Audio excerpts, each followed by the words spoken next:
When we look at the Gulf today, it's tempting to think of countries like the UAE, Saudi Arabia, Qatar, and Bahrain as observers, states positioned on the edge of a broader conflict, but not directly part of it. So that assumption would have been more accurate in past decades. But in the current environment, that boundary no longer holds because the nature of modern conflict has changed.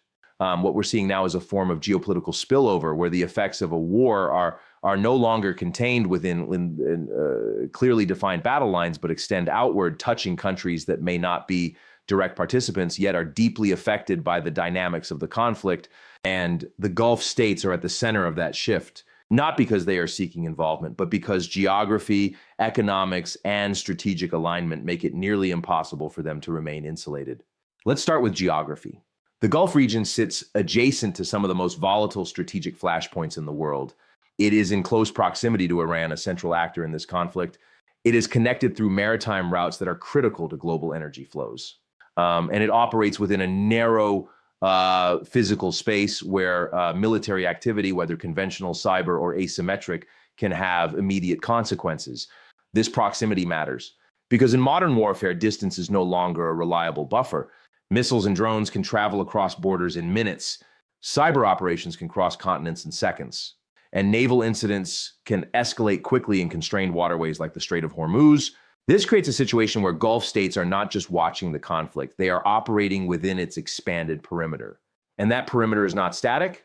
It can expand or contract depending on the actions of the actors involved. Now, let's think about the types of threats that are emerging.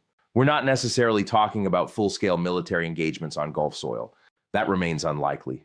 But what we are seeing is a pattern of indirect pressure, missile threats that pass through or near Gulf airspace, drone activity that tests air defense systems, and cyber operations that target infrastructure. These are not random events. They are signals. Signals that demonstrate capability, probe defenses, and test responses. And from the perspective of the Gulf states, each of these signals must be evaluated carefully because every incident carries a question. Was this intentional? Was this a warning? Was this a mistake? And how that question is answered determines the response. This creates a constant state of vigilance. Not necessarily panic, but awareness, a recognition that the environment is less predictable than it was and that risks may emerge without warning. And that has psychological consequences. Because when a region that is built on stability, economically, socially, and politically, begins to experience uncertainty, even at the margins, it changes behavior. Governments begin to reassess risk. Military readiness increases. Air defense systems are placed on higher alert. Coordination with allies becomes more frequent. And beneath the surface, there is a shift in mindset from assuming stability to preparing for disruption. Now, this doesn't mean the Gulf states are passive. On the contrary, they are highly strategic actors, but their strategy is increasingly shaped by the environment around them. And that environment is becoming more complex because they are not just responding to one actor. They are navigating a multi-layered landscape that includes Iran, the United States, regional partners, and global powers, each with its own interests, each with its own expectations, each with its own definition of stability. And those definitions do not always align. So Gulf states find themselves in a position where they must balance multiple priorities at once, maintain strong security relationships, preserve economic stability, avoid becoming targets, and manage diplomatic relationships across competing blocs. That's not an easy task because every decision has consequences. If they align too closely with one side, they risk alienating another. If they remain neutral, they may be seen as insufficiently committed. If they respond too strongly, they risk escalation. If they respond too cautiously, they risk appearing vulnerable. So they are operating in a narrow corridor, and that corridor is narrowing. As the conflict intensifies, the margin for neutrality becomes smaller. The expectations placed on these states increase, and the likelihood that they will be drawn further into the conflict, whether by choice or by circumstance, grows. This is how spillover works. It doesn't require a direct declaration of involvement. It happens gradually, through proximity, through pressure, through accumulation. And over time, that accumulation changes the role of the Gulf states from peripheral observers to active participants in the broader strategic landscape. Not necessarily as combatants, but as stakeholders, because what happens in this conflict affects them directly. It influences their security. It impacts their economies. It shapes their diplomatic relationships. And it forces them to make decisions in an environment that is increasingly defined by uncertainty. And that's the key insight. The line between observer and participant is no longer clear. In a world where conflict is multidimensional, where cyber, military, and information domains intersect, geography alone is no longer enough to determine who is involved. What determines involvement is exposure. And the Gulf states are exposed, not because they chose to be, but because they exist within a system where conflict has expanded beyond traditional boundaries, and that expansion has consequences. Because once a state becomes part of the environment of conflict, even indirectly, it must adapt, it must prepare, it must respond, it must decide how far it is willing to go to protect its interests. And those decisions collectively will shape the future of the region. Because the question is not whether the Gulf will be affected. That much is already clear. The real question is how they will respond to that reality. Because in moments like this, the choices that are made quietly, carefully under pressure can have lasting consequences, not just for individual states, but for the balance of the entire region, and ultimately for the trajectory of the conflict itself. So when we talk about Gulf states being dragged into this war, we're not talking about inevitability. We're talking about a process that is already underway, and one that will continue to evolve, shaped by decisions, by signals, and by the ever-changing dynamics of a conflict that refuses to stay contained. And that leaves us with a simple but important reflection. In a world where conflict no longer respects borders, no state can afford to assume it is outside the system, because the system is already inside it. When we talk about security in the Gulf, it's impossible to ignore the central role of external guarantees, particularly those provided by the United States. For decades, the security architecture of the region has been built on a simple but powerful assumption that a strong external power will help deter major threats, stabilize the balance, and respond in the event of escalation. But assumptions like that only hold as long as they are tested and still found to be reliable. Like what we're seeing now is a system under pressure. The Gulf states, Saudi Arabia, the UAE, Bahrain, and others have long depended on a combination of domestic capability and external support. So in Shiwa, in Sa'in, this includes advanced missile defense systems, intelligence sharing, military cooperation, and critically, the implicit or explicit backing of the United States as a security guarantor. But in a more fragmented global environment, that guarantee is no longer as absolute as it once appeared. And that creates a shift, not just in strategy, but in mindset. Because when security guarantees begin to feel less certain, states start to think differently about their future. They begin to ask, how much can we rely on external protection? How quickly would that protection arrive if needed? What are the conditions under which it might be limited or delayed? And those questions matter because they influence how a state allocates its resources, how it structures its military, how it engages diplomatically, and how it prepares for worst-case scenarios. So what we are seeing in the Gulf is not a rejection of alliances, but a recalibration of them, a move toward what we might call strategic autonomy, not complete independence, because that's neither realistic nor necessarily desirable in a globalized system, but a greater emphasis on self-reliance, redundancy, and optionality. Now, that doesn't mean the United States is withdrawing from the region, but it does mean that its role is evolving, and that evolution is being closely watched. Because the presence of the United States has historically served not just as a military deterrent, but as a stabilizing force in the broader regional balance. It has acted as a backstop, an external anchor that reduces the likelihood of miscalculation. But as geopolitical priorities shift globally and as the United States faces increasing demands in other regions, the perception of that backstop can change. And perception in this context is everything. Because deterrence is not just about capability. It's about belief that a response will come if needed, belief that alliances will hold under pressure, belief that escalation will be managed, not abandoned. And if that belief begins to weaken, even slightly, it has ripple effects. Gulf states may begin to invest more heavily in their own defense capabilities. We're already seeing this with increased spending on air defense systems, missile interception technologies, and surveillance infrastructure. They may also seek to diversify their security partnerships, engaging more actively with multiple global powers, expanding diplomatic relationships, building redundancy into their alliances so that no single relationship becomes a point of vulnerability. This is a rational response because in a more uncertain environment, diversification is a form of insurance, but it also introduces complexity because managing multiple partnerships requires balancing competing interests. It requires navigating tensions between global powers that may not always align, and it requires a high degree of diplomatic agility. So the Gulf states are not just responding to the conflict itself. They are responding to a changing global order, one in which power is more distributed, alliances are more fluid, and the assumptions that once underpinned security are being tested. Now let's bring this closer to the psychological level, because when a state feels secure, it behaves differently than when it feels vulnerable. Security allows for long-term planning, measured responses, and strategic patience. Vulnerability, on the other hand, often leads to urgency, precaution, and in some cases, overreaction. And in a region as sensitive as the Gulf, the difference between those two states of mind can shape outcomes. If leaders feel confident in their security architecture, they may be more willing to pursue diplomacy, to absorb pressure, to avoid escalation. But if they begin to question that security, even subtly, they may adopt a more defensive posture. And defensive postures can be self-reinforcing, because one side's preparation can be perceived by another as escalation. And that perception can trigger responses that further increase tension. This is how security dilemmas emerge. Each actor trying to increase its own safety, but inadvertently contributing to a more insecure environment overall. And that dynamic is particularly relevant here, because the Gulf states are not operating in isolation.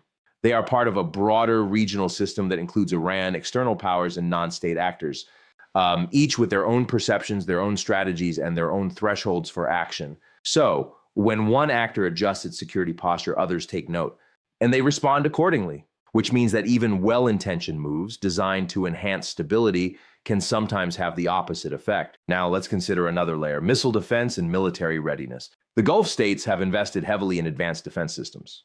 These systems are designed to intercept missiles, drones, and other airborne threats. They are highly sophisticated, and they play a critical role in protecting infrastructure and population centers. But no system is perfect. And the effectiveness of these systems depends not just on technology, but on integration, coordination, and real-time decision-making, which means that in a high-pressure environment, the margin for error still exists. And that margin matters, because in a situation where even a single incident could escalate quickly, the ability to intercept and respond effectively becomes not just a military capability, but a political one. It signals readiness. It signals control. It signals that the system can absorb pressure without collapsing. And that signal is important, because in deterrence, perception often carries as much weight as reality. So what we're seeing across the Gulf is a quiet but significant transformation, from reliance to resilience, from external guarantees to internal capability, from assumed stability to actively managed security. And this transformation is not happening in isolation. It is happening in response to a changing global environment, one where conflict is less predictable, alliances are less fixed, and the line between peace and instability is increasingly blurred. So when we talk about U.S. involvement in regional defense architecture, we're not just talking about military relationships. We're talking about a system of expectations. And those expectations are now being tested, which leads to a critical point. Security is not just about having the right systems in place. It's about having confidence in those systems. And when that confidence begins to shift, even slightly, it changes how states behave, how they plan, how they communicate, how they prepare for the future. And in a region as strategically important as the Gulf, those changes matter, not just locally, but globally, because the decisions made here will influence the broader trajectory of the conflict and ultimately the stability of the international system itself. And that brings us to the core insight. In a world where guarantees are no longer absolute, security is no longer something that can be assumed. It is something that must be continuously reinforced, carefully managed, and constantly reevaluated. Because once confidence in the system begins to erode, even gradually, the consequences don't appear all at once. They build quietly until the system itself begins to shift. When we talk about the Gulf states, it's easy to focus on security, military alliances, missile defenses, strategic positioning. But there's another layer that is just as critical and in many ways even more sensitive: economics. Because the Gulf is not just a geopolitical region. It is a central node in the global economy. And that means that when conflict intensifies in this part of the world, the effects are not contained. They ripple outward through energy markets, through shipping routes, through financial systems, and in doing so, they connect the Gulf states directly to the broader dynamics of the war. Let's start with energy. Saudi Arabia, the UAE, and Qatar are among the most important energy producers in the world. Oil and natural gas exports from this region are not just regional assets. They are global lifelines. They power economies, stabilize markets, and influence inflation across continents. Now, in times of conflict, energy becomes more than just a commodity. It becomes a strategic variable. Prices fluctuate not just based on supply and demand, but on risk, on perception, on the possibility of disruption.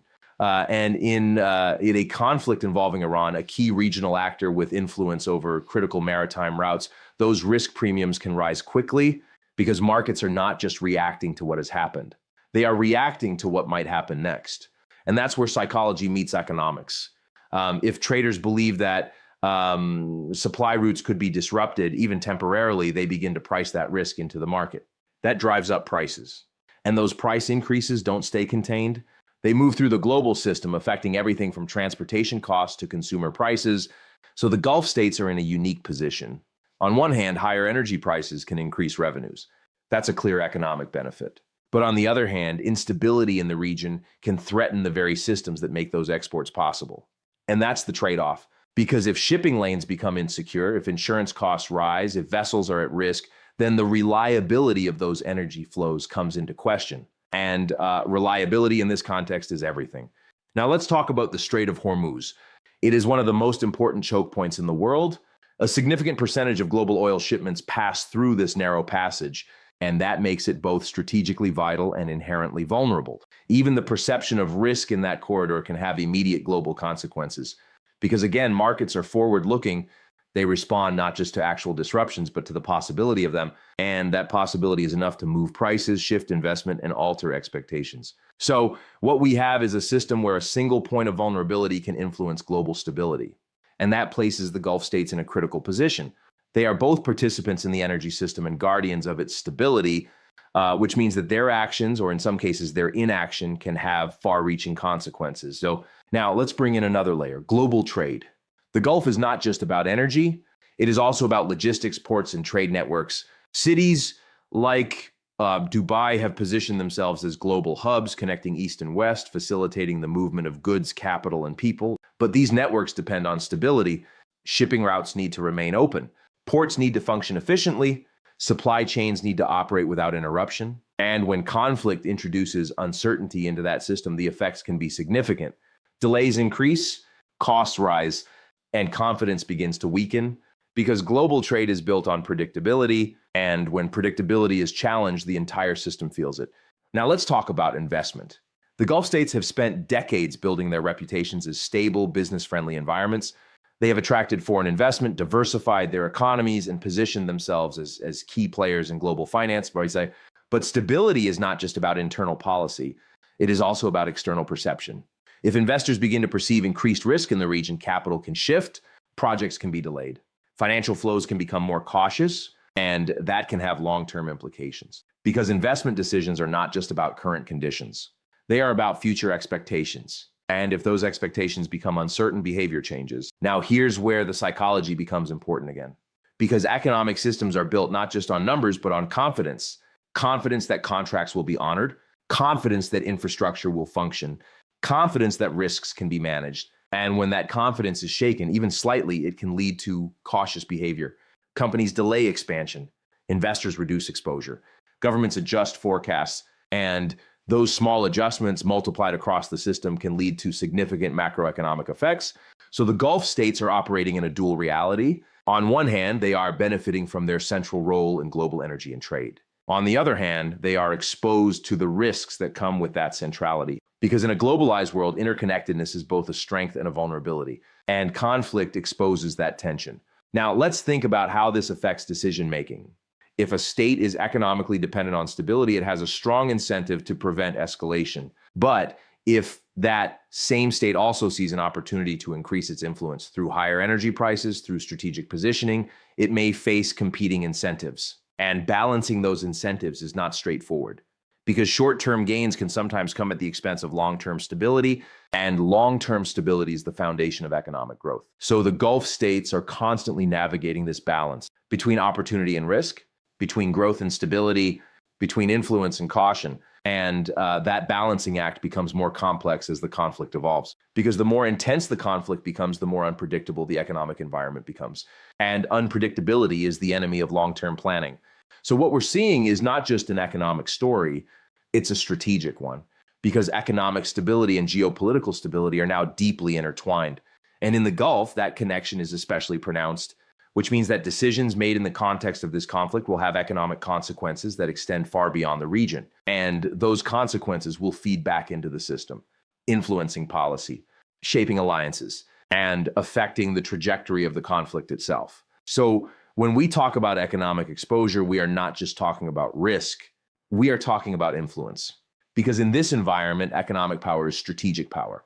And how that power is managed, carefully or carelessly, will shape not just the future of the Gulf, but the future of the global system it helps sustain. And that brings us to the key takeaway. In a world where conflict and economy are inseparable, stability is no longer a passive condition. It is something that must be actively maintained. Because when the economic foundations of a system begin to shift, the political and strategic consequences are never far behind. There's a tendency when we analyze conflicts like this to focus on the visible actors, the states, the military capabilities, the formal alliances. But if you really want to understand where this situation is heading, you have to look beyond that. Because beneath the surface, there is a less visible but equally powerful set of forces at work. Domestic pressure. Every government involved in this region is not operating in a vacuum. They are operating under internal constraints, public opinion, political expectations, elite dynamics, and social narratives that shape what leaders can and cannot do. And in moments of heightened tension, those internal pressures don't just persist, they intensify. Let's start with public opinion. In times of conflict, populations tend to become more emotionally engaged. National identity becomes more salient. The sense of external threat becomes more immediate, and that can create a powerful demand for strong, decisive action. But here's the tension. What the public wants in the short term is not always aligned with what is strategically wise in the long term. And that gap creates a challenge for leaders because they have to balance two things simultaneously: the need to project strength and the need to avoid escalation. And that's not an easy balance to strike. If a leader appears too restrained, they risk being seen as weak. If they appear too aggressive, they risk triggering consequences that could spiral out of control. So what you often see in these situations is a form of calibrated signaling. Governments take actions that demonstrate resolve, military exercises, public statements, strategic deployments, but stop short of crossing thresholds that would trigger full-scale escalation. It's a delicate dance, because in this environment, signaling matters just as much as substance. Now let's go deeper, because in the Gulf states, leadership is not only responding to public opinion, they are also managing internal expectations within their political and economic systems. These are societies where governance structures are often closely tied to stability. And stability in this context is not just about security, it's about predictability. Predictability in policy, predictability in economic direction, predictability in the broader strategic outlook. So when conflict introduces uncertainty, it doesn't just affect external relations. It affects internal confidence as well. And that's important because confidence is one of the most valuable currencies in governance. If domestic actors, whether they are business leaders, policymakers, or citizens, begin to feel uncertain about the future, their behavior changes. When investment decisions slow down, risk-taking decreases, and a more cautious mindset begins to take hold across the system. So leaders are not just responding to external threats, they are managing internal expectations. And that adds another layer of complexity to an already complex situation. Now let's consider something that is often underestimated: elite dynamics. Within any political system, there are multiple centers of influence, different groups with different priorities, different perspectives, and different risk tolerances.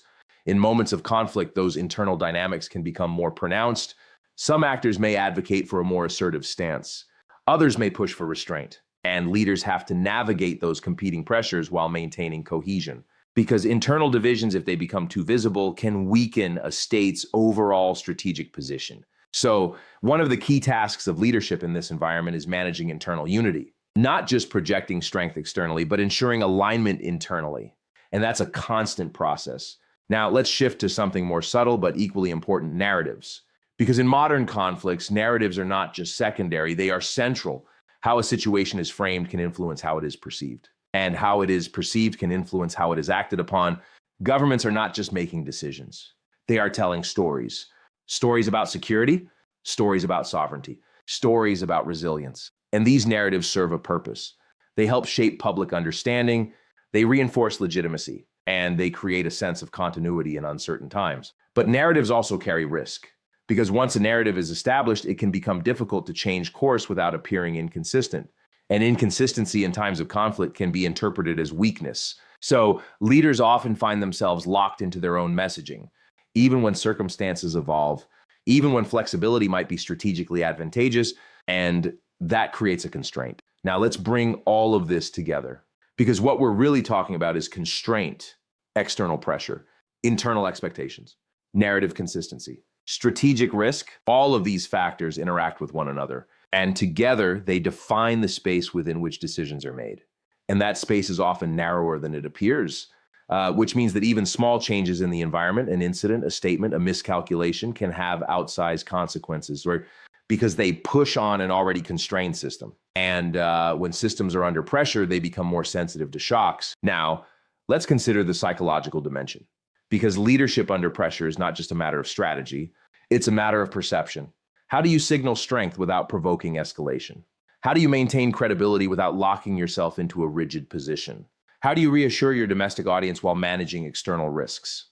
These are not easy questions, and there are no perfect answers, which means that decisions are often made under conditions of uncertainty, and uncertainty increases the likelihood of miscalculation. Because when actors are unsure about each other's intentions, they tend to prepare for worst-case scenarios, and those preparations can be interpreted as escalation, which then triggers counter-preparations, and the cycle continues. So domestic pressures don't just influence internal politics, they influence international dynamics as well, because the internal and external are deeply connected. Now, here's the deeper philosophical point. In times of stability, states can afford to prioritize long-term strategy. They can take calculated risks, they can absorb shocks, they can maintain a steady course. But in times of uncertainty, priorities shift. Short-term stability becomes more important. Immediate risks take precedence, and decision-making becomes more reactive. And that shift can have lasting consequences, because decisions made under pressure are not always optimal, but they are often necessary. And that's the paradox. Leaders are making decisions that are rational within their context, but those decisions, when aggregated, can lead to outcomes that no one intended. So when we analyze this conflict, we have to account for that. We have to understand that actions are not always the result of long-term planning. They are often the result of immediate pressures. And those pressures matter because they shape the trajectory of the conflict. Now, if you step back and look at the bigger picture, what emerges is a system that is highly interconnected, highly sensitive, and highly dependent on perception. A system where internal pressures can influence external actions, where narratives can shape realities, and where small signals can have large effects. And in such a system, stability is not something that can be taken for granted. It is something that must be actively maintained. Because once pressure builds on multiple fronts, external, internal, psychological, the margin for error shrinks.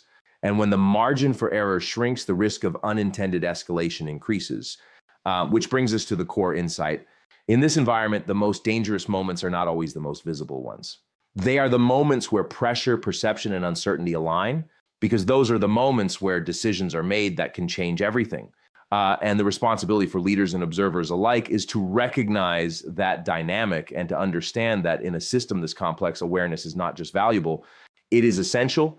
Because once you understand how pressure shapes decisions, you begin to see the system differently. And when you see the system differently, you begin to understand what is truly at stake. And that understanding is the first step toward navigating it more wisely.